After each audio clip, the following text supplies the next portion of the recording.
역자서문. 이 책은 번역하기에 쉬운 책이 아니었다. 지난 한 세기를 거쳐간 신학적 논객들 가운데서 네로라는 대표적 신학자들을 뽑아 그들의 생애와 사상을 설명하고 비판적 평가를 가한 것인 만큼 그들의 신학 사상에 대한 이해뿐 아니라 그 주변적 사상의 폭넓은 이해를 요구했기 때문이다.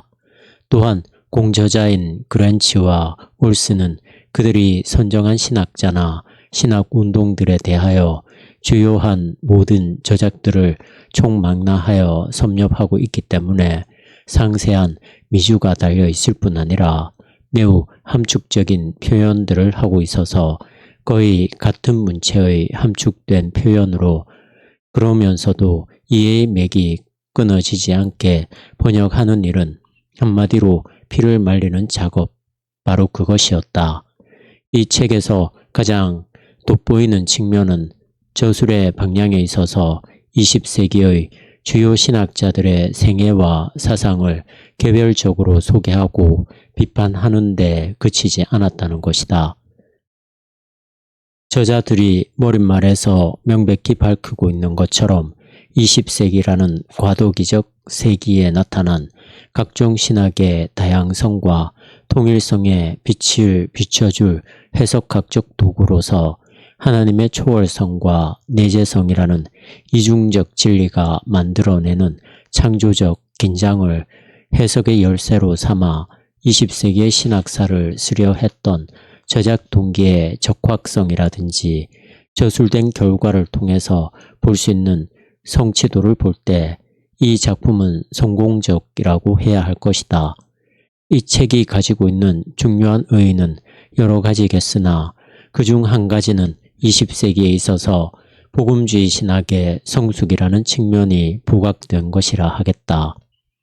실로 과도기적 난맥상을 보이고 있는 20세기 상황 속에서 진정한 의미에서의 신학적 작업인 하나님 이해를 위하여 그 해석학적 열쇠를 제대로 쥐고 있는 바른 신학의 결산이 복음주의의 성숙 안에서 엿보임을 잘 그려내고 있는 것이다. 이 책에서 다루고 있는 각 신학자들과 신학운동들에 대한 저자들의 이해와 비판적 평가에 대한 평은 앞으로도 계속해서 전공자들의 몫이겠지만 한두 가지 역자 입장에서의 욕심을 말해보고 싶다. 기왕 20세기 전반을 포괄적이며 상황적으로 다루려는 의도에서였다면 다음 두 가지에 대한 일말의 언급이라도 있었더라면 하는 생각이 있다. 먼저 20세기 벽두에 일기 시작해서 7, 80년대에 이르면서 그 영향이 무시할 수 없을 만큼 커진 오순절 운동, 좀 더 포괄적으로 은사운동에 대한 언급이 전혀 없다는 것이다.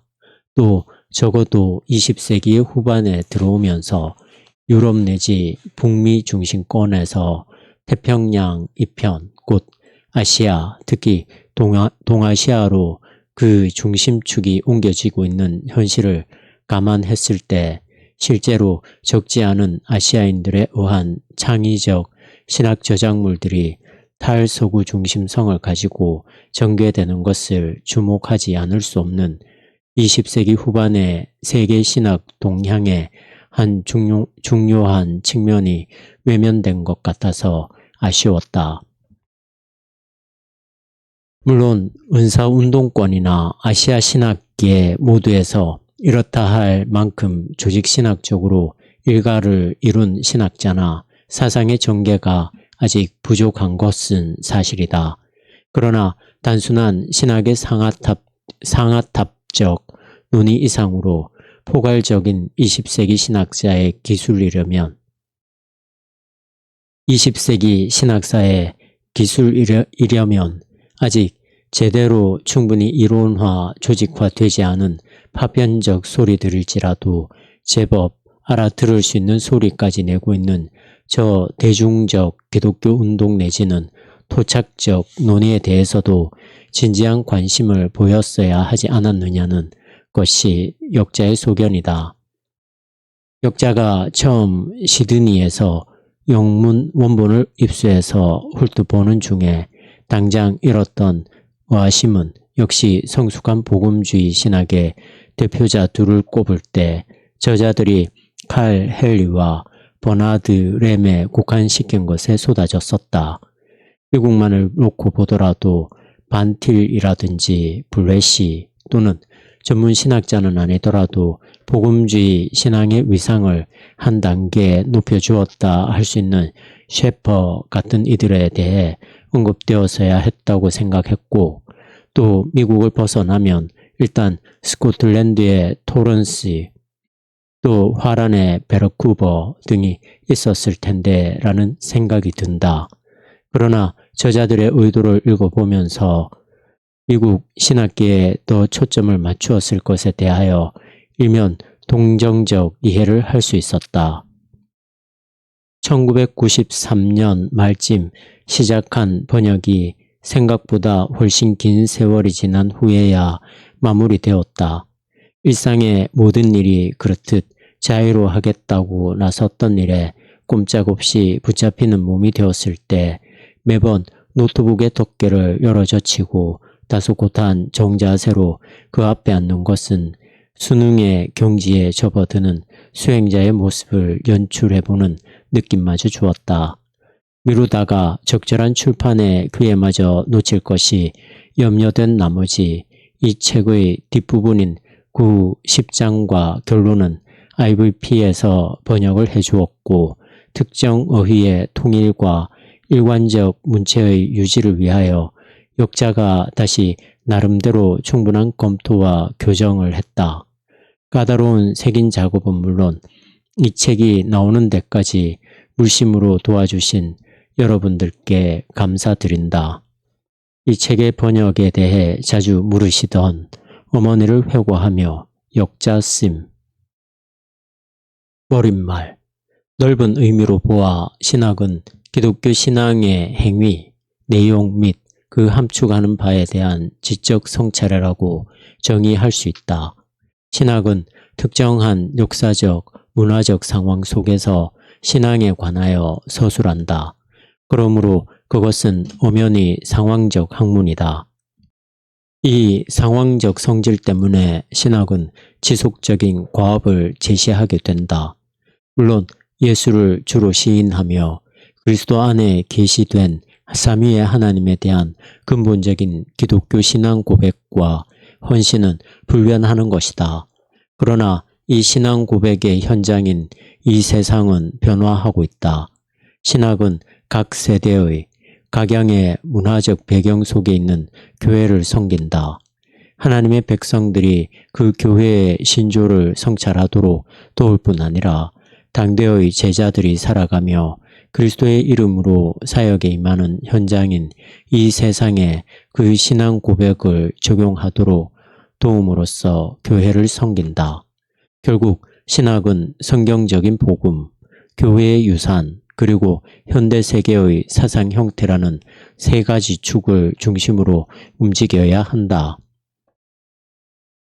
곧 신학이 변화하는 상황 속에서 예수에 대한 불변하는 고백을 적절히 표현하려 하고 그것에 근거하여 다가오는 세대의 문제들에 대하여 말하려고 할 때 이 세 가지를 사용하는 것이다.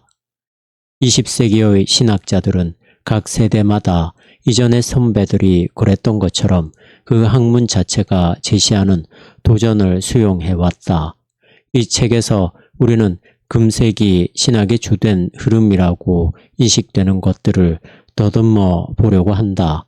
이러한 목적에서 최근 몇십 년 동안에 등장했던 탁월한 신학자들과 신학운동들을 살펴볼 것이다. 그러나 그러한 사람들이나 신학사조들은 저절로 혹은 고립된 가운데 발생한 것이 아니다. 고로 우리는 이 책에서 단순한 객관적 관찰을 넘어서서 해석하는 데까지 나아가려 할 것이다. 우리의 바람은 주요 사상가들과 그들의 사상을 요약할 뿐 아니라 하나의 이야기, 곧 전환기의 전환기에 신학 이야기를 벌려놓고자 하는 것이다. 우리는 20세기를 계몽주의에 의하여 발단된 소위 현대문화로부터 포스트 모던 문화로 옮겨가는 전환기를 본다.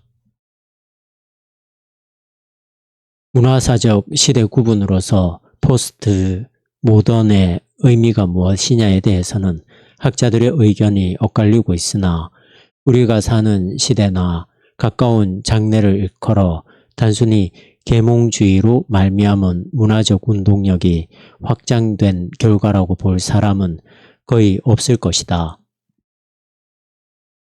20세기는 현대성의 만발과 결실을 보기보다는 오히려 그것의 부식현상과 퇴조를 보아왔다. 현대성이 내포하고 있는 부식성은 현대사주 자체에마저 영향을 끼쳐 그 결과가 실존주의나 신물리학, 여성주의, 해체주의 등으로 나타나게 된 것이다. 금세기에 와서 사람들은 우주에서 인간은 어떤 위치를 차지하는가에 대하여 전에 볼 수 없었던 강한 의혹을 품게 되었다. 그러나 의혹은 초월적인 존재에 대한 새로운 추구의 모습, 곧 계몽사상 이후의 과학이나 철학이 묘사한 폐쇄된 세계를 넘어선 희망과 의미의 근원을 찾아 나서는 모습으로 나타났다. 우리는 20세기의 신학을 이러한 현대사주가 포스트 모더너티로 이행하여 가는 과정에서 신학이 문화와 어떻게 씨름해 왔는가에 대한 이야기로 본다. 우리는 이러한 과도기적 세기에 신학의 다양성과 통일성에 빛을 비춰줄 해석학적 도구가 되는 중요한 주제는 하나님의 초월성과 내재성이라는 이중적 진리가 만들어내는 창조적인 긴장이라 믿는다. 물론 이것이 20세기 신학을 해석하는 유일한 열쇠는 아니다. 그럼에도 불구하고 주요한 신학적 관심사로서 초월성과 내재성의 상호작용은 지난 100년 동안 신학이 담당한 특정한 길을 인도하는 데 크게 공헌했다. 이 책이 나오게 된 것은 IBP의 창고 도수리의 편집자 단 리드의 영향 때문이다. 그는 금세기의 중요한 신학자들을 다루는 글들을 모은 책을 계획했다. 그의 독창적인 생각은 빠르게 발전되어 그 주제를 해석적 기법으로 다루되 이인에 의한 공저로 하기로 했다. 우리 둘은 상당히 다른 학문적 배경에서 일하고 있기 때문에 신학대학원과 대학의 교양 과목 둘 다에서 사용할 수 있도록 책 전체에서 신경을 썼다. 단 리드를 비롯한 IBP의 식구들과 그 외 많은 사람들에게 감사를 전하고 싶다. 우리가 속한 교육기관들로부터 이루 말할 수 없는 지원을 받았다. 스탠의 작업은 사우스 다코타 수폴즈에 있는 북미 침례 신학교에서 브리티시 콜ум비아 밴쿠버에 있는 캐리 신학교와 리전트 대학으로 옮기는 동안 이루어진 것이다. 로즈의 작업은 일부분 미네소타 세인트 폴의 베델 대학에서 배려한 6개월의 안식 휴가 기간에 할 수 있었던 것이다. 북미 침례 신학교의 조이 휴즈먼, 캐리 신학교의 엘렌 디킨슨과 비버리 노그렌, 베델 대학의 제인인 맥파랜드가 비서로서 도움을 주었다. 창고 도서류를 점검하는 것과 같은 유용한 작업은 NABS의 마르샤 모레트 시스트라, CTC의 제러드 드거, 베델의 톰 더글라스 등 조교들의 도움을 받았다. 그리고 무엇보다도 우리들의 이 책의 탄생을 위한 2년의 임신기간 동안 인내를 가지고 참아준 우리 식구들에게 무한한 감사의 마음을 전하고 싶다. 서론, 초월과 내재, 그리고 현대 신학사. 기독교 신학은 항상 하나님의 초월성과 내재성이라는 성경의 이중적 진리를 균형 있게 표현하기를 추구해왔다. 하나님은 한편으로는 이 세상에 대하여 초월자로서 관계를 맺으신다. 다시 말해 하나님은 이 세상과 분리되어 스스로 자족하신 분이다. 하나님은 우주 위에 계시며 우주 저 너머로부터 이 세상에 오신다. 히브리 성경, 우리의 구약 성경, 히브리 성경이 그렇게 힘있게 선언하듯이 하나님은 하늘에 계신다. 하나님은 하늘에 계시고 너는 땅에 있음이니라고 전도자는 쓰고 있다. 전도서 5장 2절. 선견자는 여호와께서 높이 들린 보좌에 앉으셨다고 보고한다. 이사야 6장 1절. 그러나 또 다른 한편에서 보면 하나님은 이 세상에 대하여 내재자로서 관계를 맺으신다. 이것은 하나님이 피조세계의 존재에 계심을 의미하는 것이다. 하나님은 우주 안에 활동적으로 존재하시며 세계와 인간사 양자의 운영 과정에 관여하신다. 바울은 아덴 사람들을 향해 아레오파고에서 행한 그의 유명한 설교에서 이 사실을 강조했다. 그의 주장에 의하면 하나님은 우리 각 사람에게서 멀리 떠나 계시지 아니하므로 우리가 그를 힘입어 살며 기동하며 존재한다. 행전 17장 27에서 28. 이와 관계된 주제로 피조세계를 붙드시는 이인 하나님의 영에 대한 언급 또한 구약 성경에 반복되어 나타나고 있다. 특히 지혜 문학에 많다. 예를 들어 욥기 27장 3절, 33장 4절, 34장 14에서 15절, 시편 104편 29에서 30절. 또한 예수님도 햇빛이라든지 비 또는 새들이 먹고 살며 꽃들이 아름답게 자라나는 등의 자연 현상에 대하여 하나님 아버지의 하신 일이라고 말했다. 마태복음 5장 45절, 6장 25에서 30절, 10장 29에서 30절. 성경이 하나님을 이 세상 너머에 계신 초월자이며 동시에 이 세상에 존재하는 내재자로서 제시하고 있다는 사실 때문에 각 시대의 신학자들은 하나님의 본질에 대한 기독교적 이해를 묘사할 때 하나님의 초월성과 내재성이라는 이중적 진리 어느 쪽에도 치우치지 않고 두 가지 모두를 인정하는 창조적 긴장과 균형의 방법을 찾아야 하는 도전에 직면했던 것이다.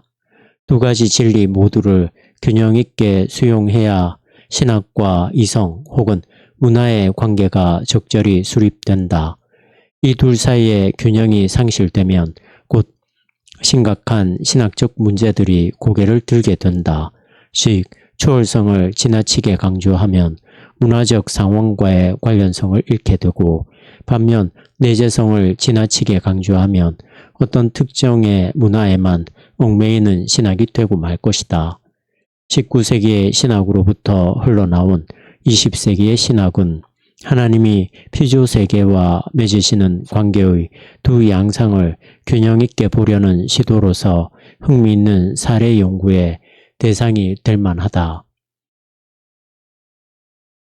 사실 초월성과 내재성의 균형을 하나의 주요한 초점으로 볼 때 우리는 금세기 신학 전반에 흐르는 주주의 통일성과 다양성을 파악할 수 있는 단서를 잡을 수 있을 것이다. 좀 더 구체적으로 말하자면 이 시대에 제시된 주요한 신학적 주장들은 이 초월성과 내재성의 관계에 균형이 제대로 이루어지지 않을 때 생기는 불안정이 무엇인지를 표현해 온 것이라 할 수 있겠다. 신학사의 진행 과정에서 하나님의 초월과 내재라는 이 이중적 진리가 그 나름대로의 균형을 추구하듯이 20세기의 신학이 보여주는 바도 그 이중적 진리의 한쪽만을 균형 없이 강조하게 되면 되면 그 반대적 측면을 강조하는 운동이 생겨나고 그 불균형을 극복하려다 보면 실제로는 그 과정에서 반대 방향으로 지나치게 나아가 버리게 된다는 이치이다. 따라서 한쪽 측면만이 강조되는 상황에 맞서 균형을 이루어 보고자 하는 시도를 하다 보면 그 시대의 신학 이야기를 하는데 도움이 되는 관점을 찾을 수 있게 된다. 20세기의 신학은 금세기의 여명과 더불어 시작되었다기보다는 1900년 12월 31일에서 1901년 1월 1일로 넘어가는 시점에 앞뒤 얼마씩을 포함하는 그 어간에서 시작되었다고 보아야 할 것이다. 물론 엄밀히 말하자면 금세기는 1901년 1월 1일에 자정을 알리는 그 시점에서 비로소 시작되었다. 그러므로 전문적으로 표현하자면 금세기의 신학은 하나님이 이 세상 안에서 일하고 있으며 인간사에 개입하고 있다는 하나님의 내재성을 강조하는 전 세기의 낙관론적이고 이 세상 중심적인 사상의 연장으로서 시작되었다.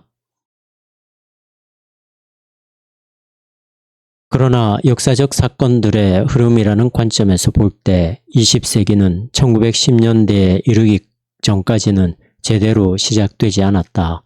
1914년 8월의 총성은 1차 세계대전의 개전을 알리는 것이었을 뿐 아니라 19세기적 세계의 죽음을 알리는 포성이었던 것이다.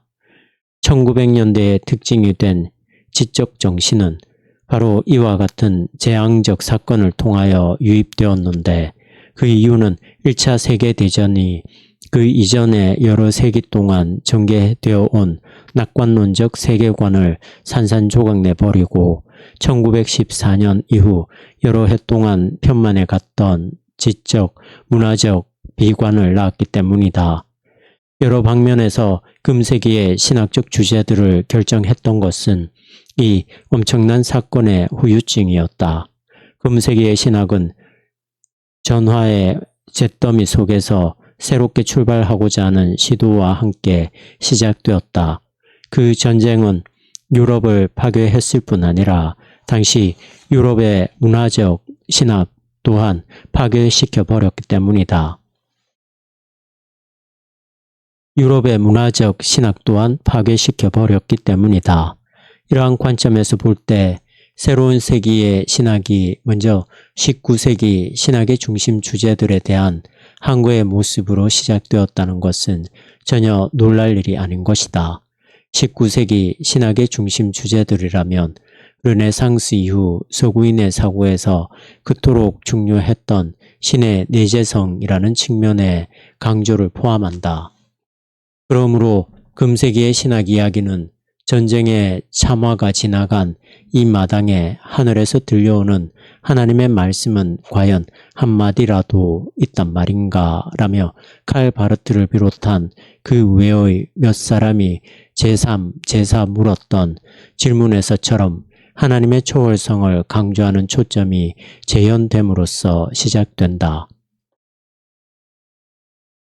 20세기 이전의 신학의 관점에서는 1차 세계대전을 놓고 역사적 흐름의 궤도 이탈이며 역사적 추이의 상승세에 미세한 일시적 후퇴라고 불렀을 테지만 사실 1차 세계대전은 장차 다가올 일들의 전조였다.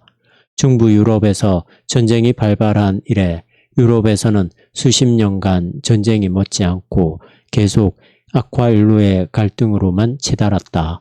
금세기에 접어들면서 시작된 수차례의 군사적 대결은 인명피해만이 아니라 문화적 삶의 상실을 가져오게 했다. 서구 문화를 잠식해 들어가던 절망의 정서는 지성적 삶의 풍경 전반에 끊임없이 진입해 가면서 신학의 영역에까지 그 상흔을 남기게 되었다. 금세기의 역사에서 전쟁이 차지하는 역할이 이 정도쯤 되다 보니 전반적으로 볼 때 1900년대의 신학은 우리의 세계를 휘청거리게 만든 지속적인 군사적, 정치적, 사회적 갈등을 과연 우리가 해결할 수 있을까라는 질문에 시달리게 된다. 그러한 상황은 결국 가물거리는 나머지 희망, 곧 이 세상에서 하나님을 찾을 수 있으리라는 희망뿐 아니라 혹 하나님이 위로부터 우리에게 말씀하시는 음성이 있을지도 모른다는 희망마저 산산이 깨뜨려 버린다. 포스트 모던 세계에 만연한 이러한 문화적 절망의 한가운데서 신학자들은 지난 수십 년간 그들의 과업을 꾸준히 수행해 오고 있다. 때로는 현대신학에 특징적으로 나타나는 내재성의 의미를 되살리는 방법을 동원하든지 혹은 초월자를 찾아 나서는 방법을 기용해 보기도 하면서 말이다. 20세기 이전의 신학은 세기 말에 이르자 칼 바르트의 표현대로 행복한 학문으로서 수백 년간의 여정을 시작했지만 해체주의라는 불행한 막다른 골목을 향하여 제동이 풀린 듯이 치달아갔다. 20세기에 일어났던 여러 가지 사건들이 신학의 종언을 구할는지에 대해서는 21세기에 가봐야 알 일이지만 어쨌든 이 시대의 신학이 우리에게 주는 교훈은 분명해지고 있다. 본래 내재적으로 불완전한 기초 위에 그 기초가 초월성에 대한 강조이든 내재성에 대한 강조이든 본래 내재적으로 불완전한 기초 위에 세워졌기에 한쪽으로 기울어 버린 신학은 단순히 누락된 요소를 덧붙이는 식의 보수 작업을 통하여 고쳐질 수는 없는 것이다. 신학을 제대로 세워보려면 그 기초부터 다시 시작해야 할 것이다. 기초가 제대로 다져지지 않은 경우에는 어떠한 외장적 변화를 가미한다 하더라도 내구성이 강한 구조물이 되기는 어려울 것이기 때문이다. 20세기의 신학은 1914년에 시작되었다. 그러나 이 신학 이야기는 훨씬 더 먼 과거, 즉 20세기 이전의 시대로부터 시작된다. 왜냐하면 그 시대로부터 또한 그 시대의 흐름에 대한 반동으로서 이 시대의 신학 사상이 출현했기 때문이다. 그러므로 20세기의 신학을 가장 잘 이해하기 위해서는 19세기의 대략적 흐름과 대조해 보아야 한다. 19세기는 인간의 갈등과 투쟁으로 단련된 시기였으며 20세기의 신학은 그러한 19세기에 대한 통렬한 반동으로 시작되었던 것이다. 한편 19세기 신학은 계몽주의라 불리는 서양 지성사의 대혁명으로 말미암아 계시된 변화들 가운데서 그 역사적 맥락을 찾을 수 있다. 그러므로 우리의 이야기는 이성의 시대와 더불어 시작한다.